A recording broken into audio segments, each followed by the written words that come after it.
Hello everyone, Charcoal here and welcome to another discussion video. I recently did a series of polls on my community tab to see what you guys thought was the best Wings of Fire book by having you vote for the most popular books from each arc and then pitting them against each other.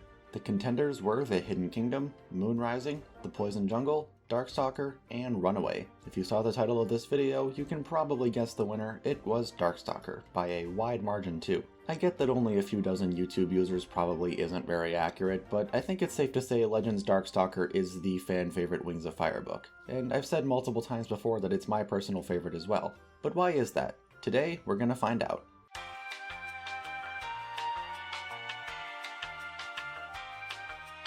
Getting this out of the way first, my only real gripe with the book would have to be the setting. This takes place 2,000 years before the main series, but Dragon Society may as well have not changed at all in that 2 millennia time gap. Technology hasn't advanced, at least not in any noticeable way. Another thing would have to be any tribe that isn't Sea Wings, Night Wings, or Ice Wings. They really get glossed over here, even though this never-before-seen time period offers so many opportunities for the audience to learn about their history. However, it is only one book, and it had a clear story that it wanted to tell that didn't involve the other tribes, but it's still disappointing that most of the continent in this era is still a mystery to us. All that being said though, I'd say this is little more than a nitpick and doesn't detract much, if at all, from my enjoyment of the story. Speaking of the story, now let's take a look at the main characters.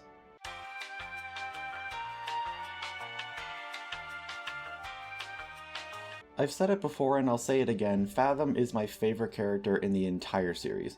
A lot of this will probably be a repeat of what I said in my top 5 favorite characters video, but it needs to be said. I love every single thing about him and his story. Starting with Albatross, he is easily one of the most loved villains in the entire series, and I can see why. His stay in the plot was brief but very impactful, and he basically kickstarts Fathom's entire storyline. Albatross's actions ensure that Fathom's fear of his own powers is justified, and it's not just that. Every emotion Fathom experiences feels real.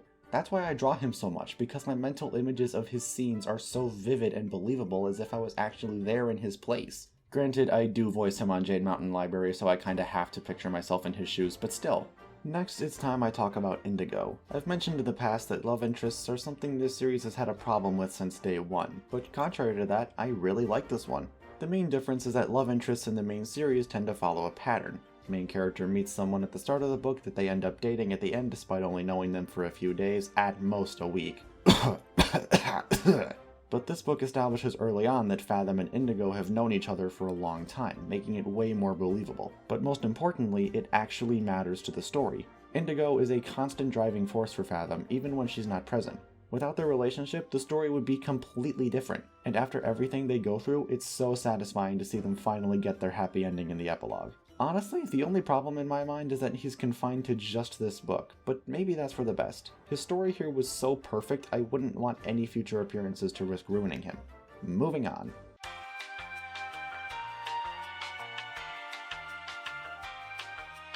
I'd say CLEARSIGHT is the weakest of the three, but I still like her. I just don't have quite as much to say about her. I've seen her relationship with Darkstalker receive more criticism lately, but honestly, I like it. Again, it's essential to the plot, but I can also understand why CLEARSIGHT would choose someone like Darkstalker. Imagine yourself in her position, constantly bombarded by visions of all the possible ways you or your loved ones could die horribly based on what you have for breakfast that morning. And there's only one dragon who can truly understand your struggle. For CLEARSIGHT, that dragon was Darkstalker. Was it a healthy relationship? That's gonna be a no from me. Was it an important and interesting part of the story? Definitely. The downside is that CLEARSIGHT doesn't have a whole lot else going for her. It was nice to see her work her way up to being Queen Vigilance's head seer, and I really like her decision to seek out a fresh start at the end of the book, but her story outside of her dynamic with Darkstalker kinda ends there in terms of meaningful character development. But again, that's basically a nitpick because the story still works fine as it is. And speaking of Darkstalker,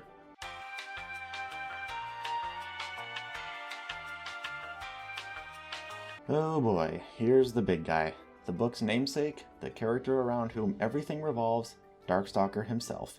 Fathom may be my favorite character in this book, but Darkstalker is undeniably the most important. He is the constant force that keeps driving the plot forward. It's his origin story, after all. Every major character he interacts with is influenced by him in some way. He clashes a lot with Arctic, he cares deeply for Whiteout and Foeslayer, CLEARSIGHT is his significant other, Indigo doesn't trust him and ends up being correct not to, and Fathom desperately wants to befriend this dragon who, in his mind, is the first one he's met who genuinely understands him, to the point where it actually challenges his relationship with Indigo. Speaking of which, there seems to be a debate on whether Darkstalker actually cared about his family or CLEARSIGHT. Personally, I'm on the yes side. We see him genuinely grieve for CLEARSIGHT in Book 9, Foeslayer's kidnapping was one of the main reasons he hates Icewings, and in Book 10 she's the only one able to get him to calm down and think about his actions for even a moment. And Whiteout almost being given up to the Icewings was the moment he finally snapped and killed Arctic. Darkstalker is like this because he grew up knowing he was literally the most powerful being to ever exist, and nobody could really humble him until it was too late. And I should clarify that this makes his actions understandable but not acceptable. The way he treated them sometimes, especially CLEARSIGHT, was horrible and he deserved every consequence he got. But being a bad person doesn't make him a bad character. His troubled past and unbridled charisma are more than enough to make him likable. If anything, it's a welcome change to see the bad guy in a protagonist role. It makes him a lot more sympathetic and complex. Not redeemable, but a good character nonetheless. Now it's time to talk about what I think is the main factor in this book's success and the biggest reason it is my personal favorite.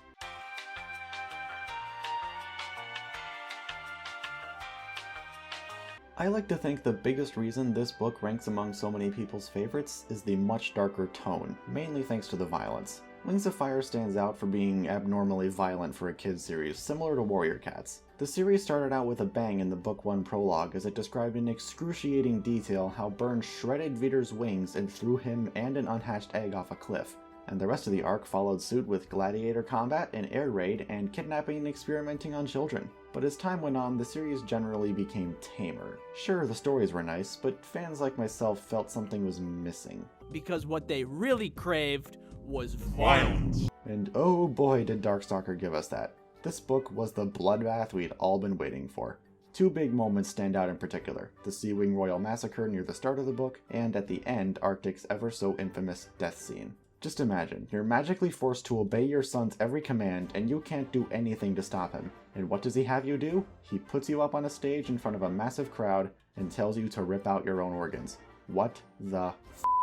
I still can't believe Tui got away with this, but I'm honestly glad she took the risk. As for the Sea Wing Massacre, it's another fairly gruesome sequence that's made even more impactful by the fact that it's constantly referenced by Fathom throughout the rest of the book. It's the reason he fears himself, which I totally get. Albatross was Fathom's grandfather and mentor, so if the apple doesn't fall far from the tree, what does that mean for Fathom? Tui kinda rushed through Arctic's death, probably because she was already pushing the limit of what could be allowed and needed to get it over with quickly, but the massacre was different. It takes up an entire chapter. The feeling of mortal terror is present throughout the whole thing. It's not downplayed at all. I love it. Moments like these are the ones that tend to stick in a reader's mind, and the more they stick, the more likely the reader is to stay with the series. People remember this book as the one that wanted to tell a darker story and wasn't afraid to take risks to make it happen, and these moments are exactly why.